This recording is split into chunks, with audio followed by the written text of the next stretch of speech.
Bien-aimés frères et sœurs en Christ, bonjour, je suis très heureux aujourd'hui encore de revenir vers vous pour méditer la bonne parole de Dieu et je voudrais revenir une fois encore sur le chapitre 5 de l'Apocalypse, ce chapitre qui est consacré à ce que j'ai appelé le livre de la rédemption. Et nous relirons aujourd'hui quelques versets de ce chapitre 5 de l'Apocalypse.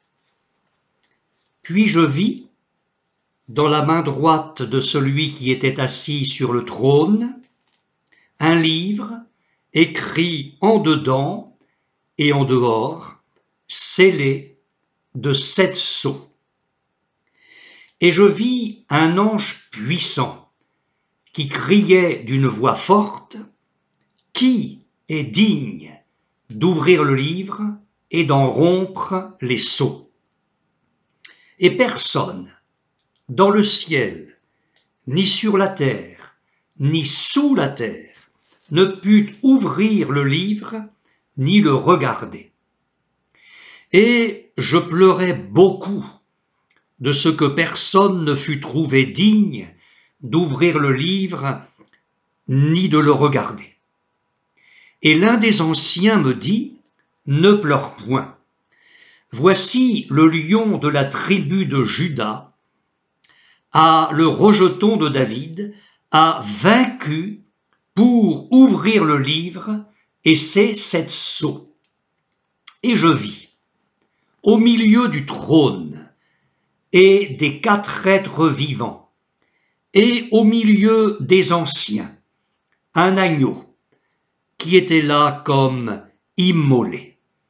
Il avait 7 cornes et 7 yeux, qui sont les 7 esprits de Dieu envoyés par toute la terre. Il vint et il prit le livre de la main droite de celui qui était assis sur le trône. Et voici les versets qui vont servir de centre, de base à ma méditation d'aujourd'hui. Quand il prit le livre, les 4 êtres vivants et les 24 anciens se prosternèrent devant l'agneau, tenant chacun une harpe et des coupes d'or remplies de parfums qui sont les prières des saints.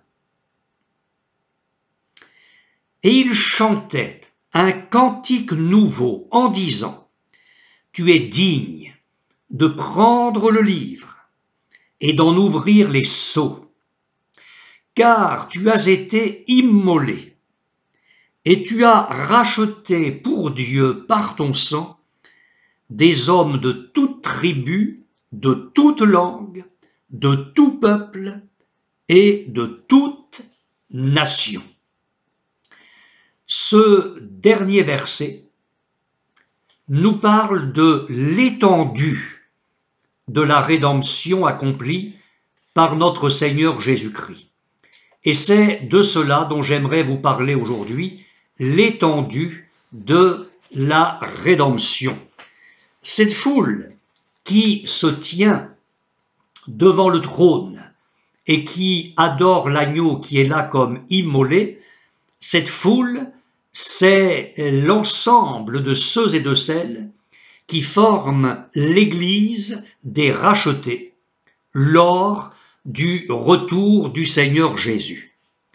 Nous nous souvenons de ce que l'apôtre Paul a écrit dans sa première lettre à Timothée au chapitre 2, verset 6, quand il nous parle de Jésus, il écrit « Jésus-Christ, homme, qui s'est donné lui-même en rançon pour tous. » Et l'apôtre Paul souligne ici, inspiré par le Saint-Esprit, l'étendue de la rédemption.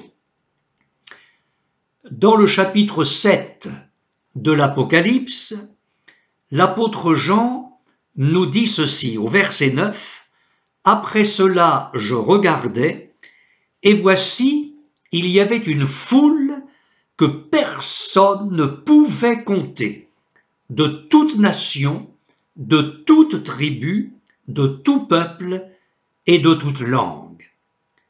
Il s'agit ici de ceux et de celles qui viennent de la grande tribulation et qui, eux aussi, ont été rachetés par le Seigneur. D'ailleurs, lorsque l'apôtre Jean fait part à l'un des anciens de son ignorance concernant la venue de ces hommes, de ces femmes, d'où ils peuvent venir, l'ancien répond à Jean, ce sont ceux qui viennent de la grande tribulation. Vous remarquez donc que ce soit pour l'Église qui va participer à l'enlèvement lors du retour de Jésus, ou que ce soit les rachetés qui vont payer leur foi, le prix de leur foi dans la grande tribulation par leur propre sang, c'est une foule innombrable qui nous parle incontestablement de l'étendue de la rédemption. La parole de Dieu est claire à ce sujet, la rédemption s'étend à toute créature. Dans son épître aux Colossiens, au chapitre 1er, verset 23, l'apôtre Paul parle de l'évangile, dit-il aux Colossiens, que vous avez entendu, qui a été prêché à toute créature sous le ciel. Et dans la même épître aux Colossiens, au chapitre 1er, verset 6, alors qu'il parle de l'évangile, il dit à ces chrétiens de la ville de Colosse, à propos de l'évangile, il est au milieu de vous et dans le monde entier. Dans sa lettre aux Romains, au chapitre 10 et au verset 18, l'apôtre Paul dit « N'ont-ils pas entendu ? Au contraire, leur voix est allée par toute la terre et leur parole jusqu'aux extrémités du monde. » Et Paul cite ici le psaume 19, verset 5, « Leur retentissement parcourt toute la terre, leurs accents vont aux extrémités du monde. » En ce qui concerne l'étendue de la rédemption, j'ai à cœur de partager avec vous quelques pensées à ce sujet.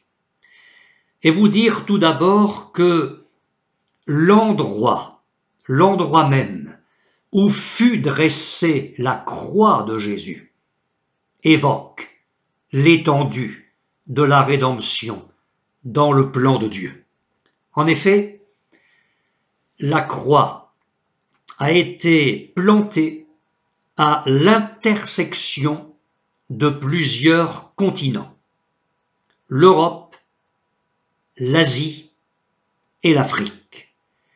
Et nous avons là l'illustration de ce qui est le cœur de l'Évangile, ce magnifique verset de Jean 3,16, « Dieu a tant aimé le monde qu'il a donné son Fils unique, afin que quiconque croit en lui ne périsse point, mais qu'il ait la vie éternelle. »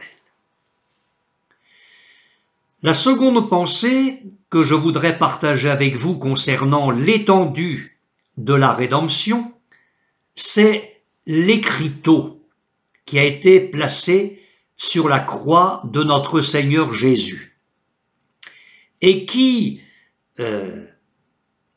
renfermait un texte bien précis écrit ou fait écrire par Pilate.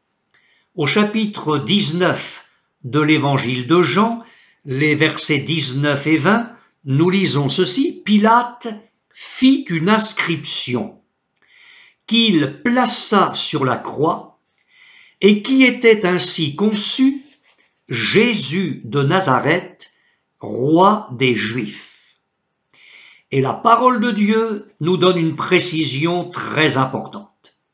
Beaucoup de Juifs lurent cette inscription parce que le lieu où Jésus fut crucifié était près de la ville. Elle était en hébreu, en grec et en latin. Et ce n'est pas pour rien que le Saint-Esprit a trouvé bon de nous laisser cette précision dans les Saintes Écritures. L'inscription en hébreu, citée en premier, la langue sacrée du peuple élu. Inscription écrite en grec, la langue du monde de la sagesse philosophique, celui d'Aristote, celui de Platon, celui de Socrate, et vous remarquez que à plusieurs reprises dans les épîtres, quand il s'agit de grandes vérités, il est dit du juif premièrement, puis du grec. Et puis enfin, l'inscription était écrite en latin, la langue de la civilisation romaine, la langue du droit romain. Cette précision se trouve dans l'évangile de Jean, et ce n'est pas par hasard, c'est l'évangile de ce que j'appellerais l'évangile du quiconque croit. Inscription écrite en hébreu, j'y reviens. C'est la langue de la religion. Écrite aussi en grec, c'est la langue de la science. Écrite en latin, c'est la langue de la politique. Et il y a là tout un message. Nous parlons prophétiquement de l'étendue de la rédemption. Une rédemption qui allait atteindre le monde religieux, le monde scientifique, le monde politique. Et nous avons ici finalement une illustration de ce que Jésus disait avant la crucifixion. Il dit ceci, ces paroles sont rapportées dans le chapitre 12 de l'évangile de Jean, les versets 32 et 33. « Et moi, dit Jésus, quand j'aurai été élevé de la terre, j'attirerai tous les hommes à moi. » Et il ne parlait pas de l'ascension, mais de la crucifixion. Jean le précise, en parlant ainsi, il indiquait de quelle mort il devait mourir. Il y a une troisième pensée concernant l'étendue de la rédemption. C'est lorsque l'on considère les personnes qui ont assisté à la crucifixion. Au pied de la croix, finalement, quand on examine bien les choses avec certaines précisions historiques, au pied de la croix se tenaient les grandes races du monde antique. Et je vais préciser les choses. L'histoire nous apprend que se tenait là la légion teutonne que commandait Pilate l'Espagnol. Les Sémites étaient représentés là avec la présence des Juifs.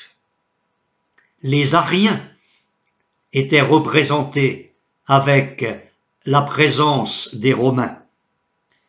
Et puis on pourrait parler des Cushites, les descendants de Cham, le fils de Noé, avec Simon de Cyrène qui est intervenu lors des moments qui ont précédé la crucifixion. Donc nous avons là une illustration de ce que l'apôtre Paul écrivait dans son épître aux Romains au chapitre 15, les versets 10 à 12, il reprenait des versets de l'Ancien Testament. « Nation, nation, réjouissez-vous avec son peuple. Louez le Seigneur, vous toutes les nations. Célébrez-le, vous tous les peuples. » Et l'apôtre Paul précise, Ésaïe dit aussi, « Il sortira d'Isaïe un rejeton qui se lèvera pour régner sur les nations espéreront en lui. Et puis, une quatrième remarque. Et cette fois, elle nous amène à considérer les 3 croix dressées ce jour-là sur le mont Golgotha. Et je voudrais vous dire, mes frères et sœurs chrétiens, qu'il y a là, dans ces 3 croix dressées sur le Golgotha, un résumé de l'histoire de la rédemption. La première croix, il y a sur cette croix un brigand qui va choisir de rester impénitent jusqu'à son dernier souffle, qui va choisir la voie de l'incrédulité et du blasphème. Nous pouvons dire qu'il représente l'humanité qui meurt dans son péché. Sur la seconde croix, il y a la personne bénie de notre Seigneur Jésus-Christ, qui, de Dieu qu'il était, qui existait en forme de Dieu de toute éternité, s'est anéanti pour devenir un simple homme. Il a partagé pleinement notre humanité. Et nous pouvons dire que sur cette croix, il y a là l'homme qui meurt pour le péché, qui meurt à cause du péché de l'humanité. Et sur la troisième croix, le brigand repentant, qui à un moment donné, regardant Jésus, j'oserais dire contemplant Jésus, entendant ses paroles, est bouleversé dans son cœur, et nous savons la prière qu'il adresse à Jésus. Nous savons aussi la réponse que Jésus va donner à la prière de cet homme. Et ce brigand repentant représente l'humanité qui meurt au péché. La première croix, l'humanité qui meurt dans le péché. La seconde croix, l'homme qui meurt pour le péché de l'humanité. La troisième croix, l'homme qui meurt au péché. Et là encore, nous avons une illustration de ce que l'apôtre Jean écrit dans le prologue de son évangile, chapitre 1er, verset 11, parlant de Jésus comme de la lumière, il dit « Elle est venue chez les siens, et les siens ne l'ont pas reçue. Mais à tous ceux qui l'ont reçue, elle a donné le pouvoir, ou encore le droit, ou encore l'autorité de devenir enfants de Dieu. » Eh bien, si nous examinons bien ces 2 versets, il y a là l'ombre des 3 croix. La première, l'homme qui meurt dans son péché. La lumière est venue chez les siens, et les siens ne l'ont pas reçue. La seconde croix, Jésus, l'homme qui meurt pour le péché. La lumière qui est venue. Et la troisième croix, l'homme qui meurt au péché, le brigand repentant. C'est cette parole contenue dans le texte que je viens de vous citer. À tous ceux qui l'ont reçu, à ceux qui croient en son nom, elle, la lumière, Jésus, a donné le pouvoir de devenir enfant de Dieu. J'en viens à quelque chose de très important, de magnifique pour notre cœur, pour notre vie, pour notre foi, pour notre présent, pour notre avenir. Il s'agit des souffrances mêmes de Jésus.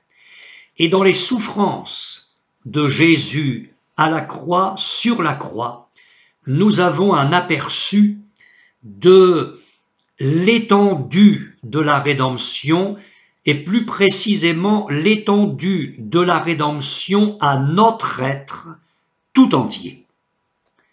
Je dirais que le christianisme, c'est la religion de la rédemption. Nous savons que l'emblème, le symbole du christianisme, c'est la croix.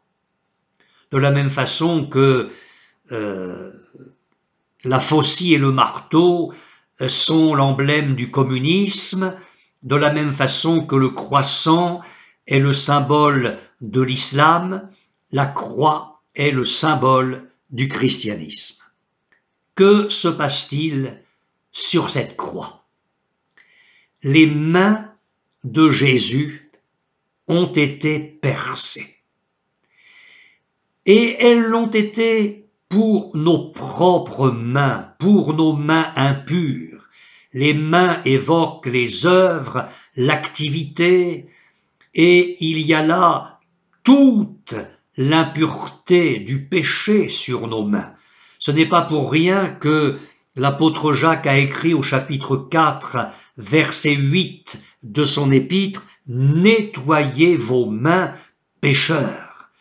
Et pour que nos mains, nos œuvres, nos activités, tout ce qui constitue notre vie misérable loin de Dieu puisse être purifié, les mains de Jésus ont été crucifiées. Ses pieds l'ont été.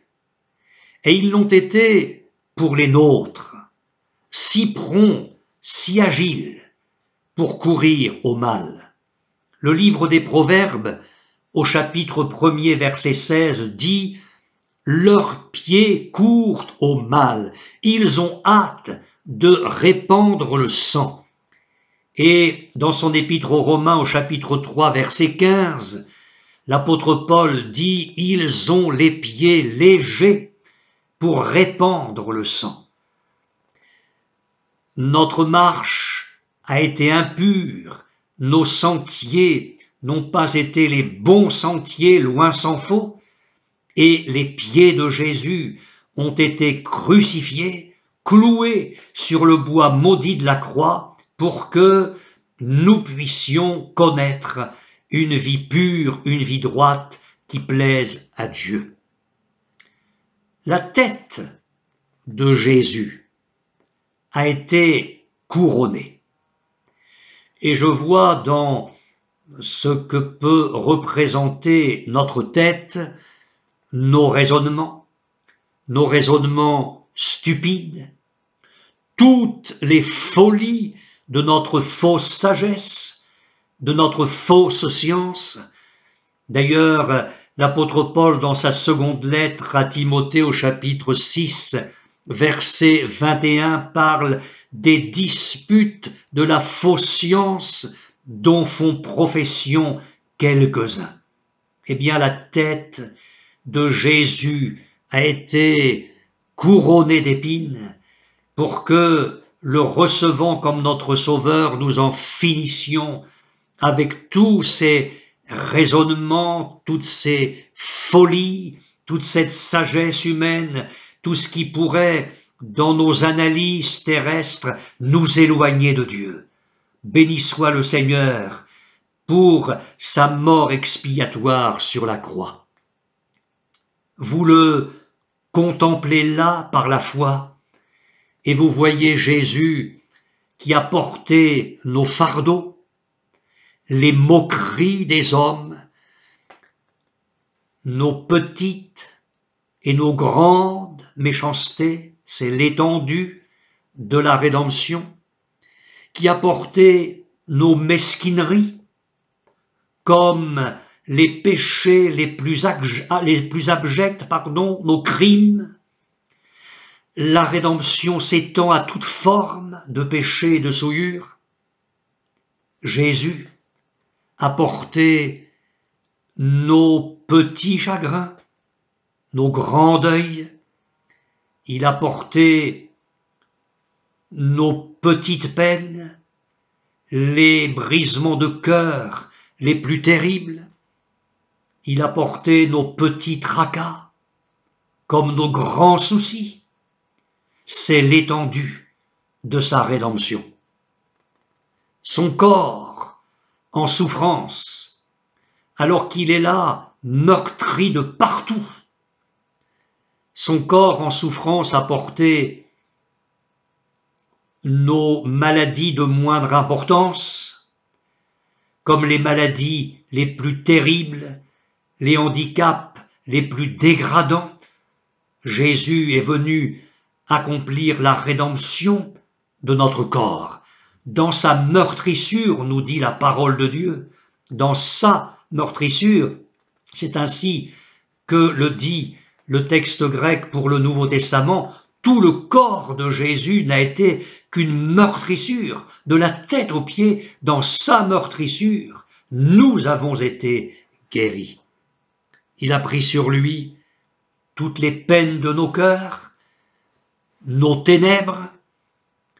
Nous pouvons le résumer en disant ceci, que la rédemption accomplie par Jésus à la croix a été celle de notre esprit, de notre âme et de notre corps. Cette rédemption s'étend à notre être tout entier.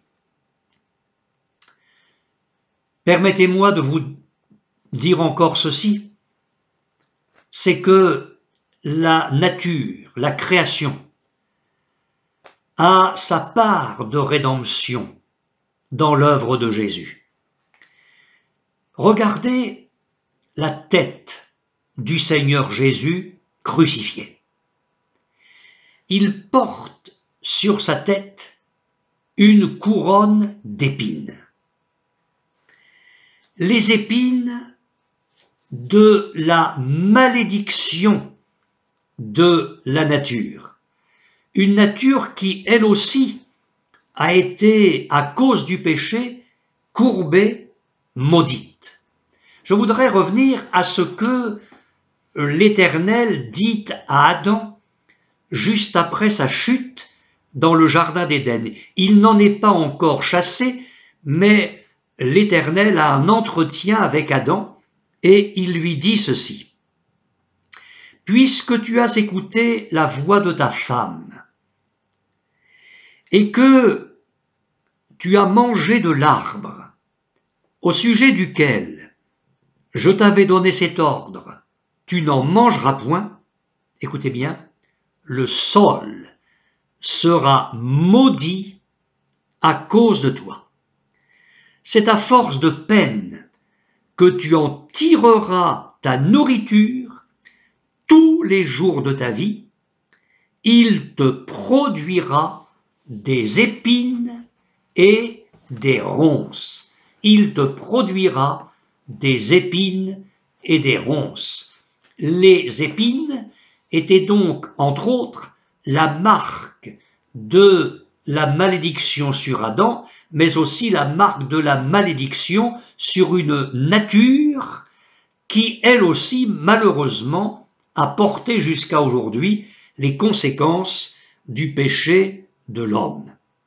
Eh bien, cette nature qui souffre et qui va souffrir de plus en plus aura part un jour à une glorieuse rédemption.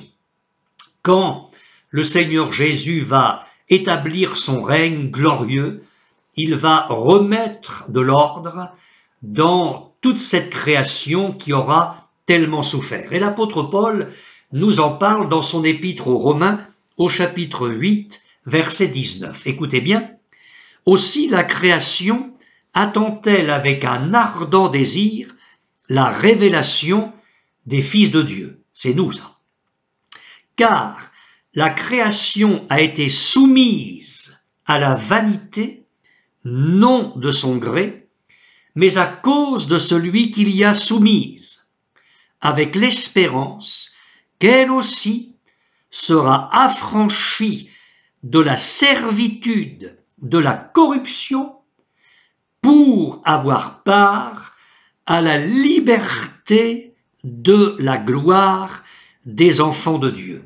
Or, écrit Paul, nous savons que jusqu'à ce jour, la création tout entière soupire et souffre les douleurs de l'enfantement. Et je voudrais terminer cette méditation sur l'étendue de la rédemption en vous parlant très brièvement des 7 paroles de Jésus prononcées sur la croix.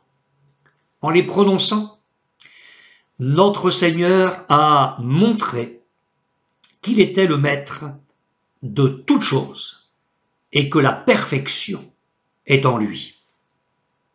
Il se révèle comme le maître du pardon. Il est là, crucifié entre 2 malfaiteurs, souffrant atrocement. Et vous l'entendez faire monter vers Dieu cette prière extraordinaire. Luc 23, 34, « Père, pardonne-leur, car ils ne savent ce qu'ils font. » Sur la croix, Jésus se révèle comme le maître de l'espérance. J'ai fait allusion tout à l'heure à la réponse que Jésus a donnée aux brigands repentants. Eh bien, la voilà cette réponse. Luc 23, 43. « Aujourd'hui, tu seras avec moi dans le paradis. » Jésus se révèle comme le maître de l'amour. Il est là sur la croix avec en entendant tout ce qui jaillit de terrible dans les blasphèmes, dans les moqueries de gens qui sont là à ses pieds. Et puis il voit sa mère. Et on imagine dans quel brisement de cœur cette femme pouvait se trouver là, et auprès d'elle le disciple que Jésus aimait, l'apôtre Jean. Et tournant ses regards vers sa mère, il va dire « Femme, voilà ton fils ». Et s'adressant à l'apôtre Jean, il dit « Voilà ta mère ». Et dès ce moment, le disciple a pris en charge Marie chez lui. Jésus, même dans ces moments terribles de la fin, se révèle comme le maître de l'amour. Il est le maître de l'abnégation, du renoncement. Entendez ce cri déchirant « Mon Dieu, pourquoi m'as-tu abandonné ?» Au moment où il porte les péchés du monde entier, les vôtres et les miens, Dieu ne pouvait plus communier avec son Fils. Dieu a détourné son regard, sa face, sa communion avec son Fils. Jésus, comme le dit l'apôtre Paul, a été fait péché, non pas pécheur, mais péché pour nous.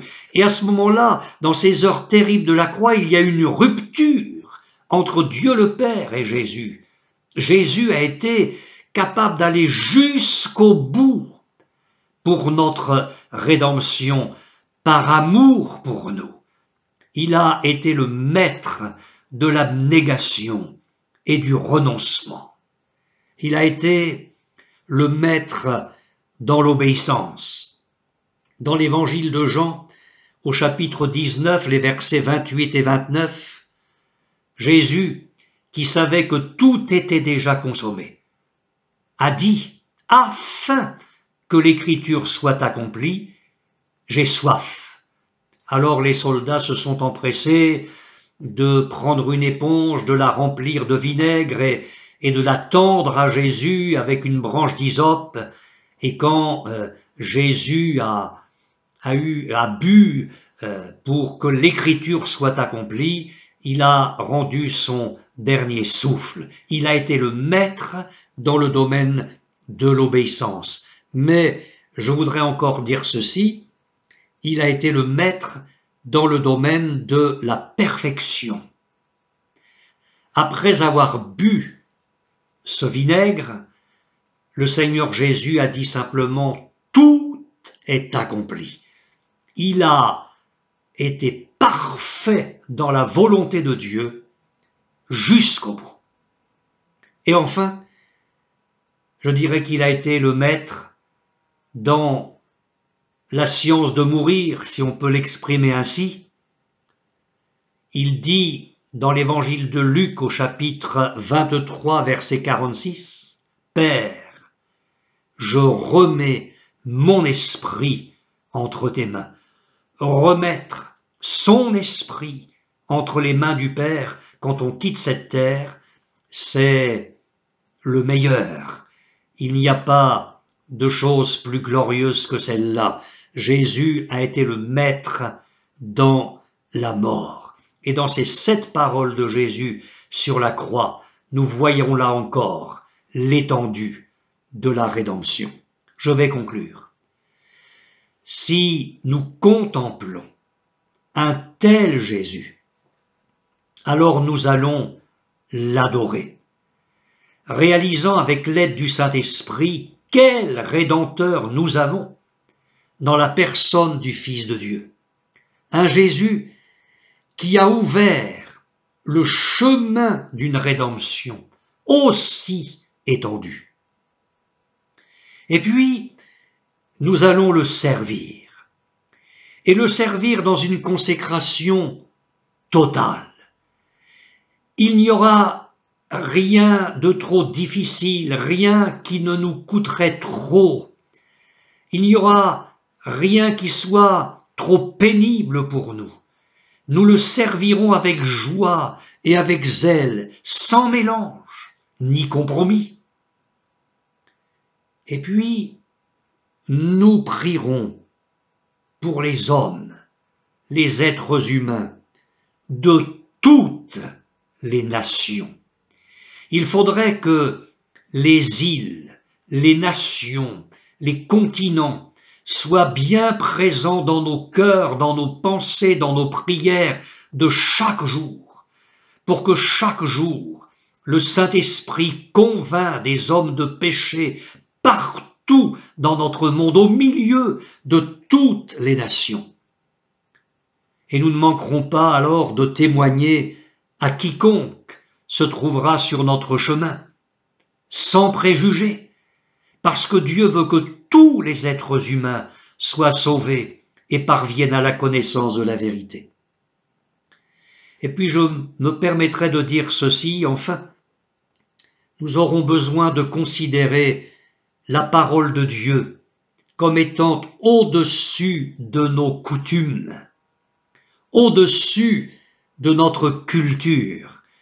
Jamais la culture d'un peuple ne devrait prendre le pas sur la parole de Dieu.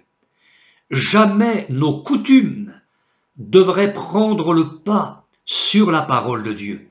Mais c'est elle qui doit être souveraine. La rédemption dans toute son étendue, allant, gagnant des hommes, des femmes, des jeunes gens, des jeunes filles de toute nation, cette rédemption glorieuse nous amène à admettre la souveraineté absolue de la parole de Dieu sur toute notre vie. Que le Seigneur vous bénisse toutes et tous abondamment. Amen.